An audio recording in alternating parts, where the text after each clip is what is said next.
સુરત શહેરમાં શ્વાનનો આતંક યથાવત રહ્યો છે। ઉમરા વિસ્તારમાં 11 વર્ષના બાળક ઉપર 6 થી 7 શ્વાન દ્વારા હુમલો કરાતા બાળકના આખા શરીરમાં ગંભીર ઈજાઓ પહોંચતા તાત્કાલિક હોસ્પિટલમાં ખસેડવામાં આવ્યો છે।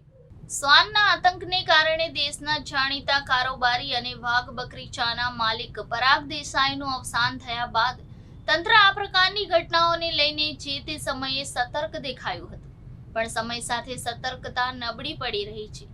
સુરતમાં શ્વાનનો આતંક હજુ યથાવત છે। ઉમરગામમાં 11 વર્ષના બાળકને શ્વાને ગંભીર રીતે ઈજાગ્રસ્ત કર્યો છે।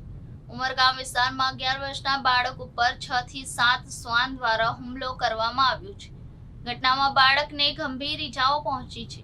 ઈજાગ્રસ્ત બાળકને સારવાર માટે તાત્કાલિક ખાનગી હોસ્પિટલમાં ખસેડવામાં આવ્યા બાદ વધુ સારવાર માટે નવી સિવિલ હોસ્પિટલમાં લઈ જવામાં આવી રહ્યો છે। સૂત્રો અનુસાર બાળક શાળાએ જઈ રહ્યો હતો ત્યારે આ ઘટના બની હતી। શ્વાનના ટોળાએ બાળક ઉપર હુમલો કર્યો હતો। ઘટના બાદ લોકોમાં રોષ ફાટી નીકળતા પાલિકાની ટીમ તરત એક્શનમાં આવી ગઈ હતી। રખડતા શ્વાનને પકડવા પાલિકાની ટીમ ઘટના સ્થળ આસપાસ મોકલવામાં આવી હતી।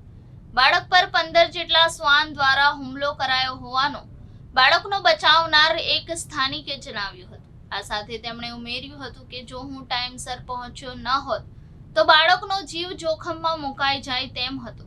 ઘટના બાદ સતર્ક બનેલી મહાનગરપાલિકાની ટીમે 10 જેટલા શ્વાનને પકડ્યા છે।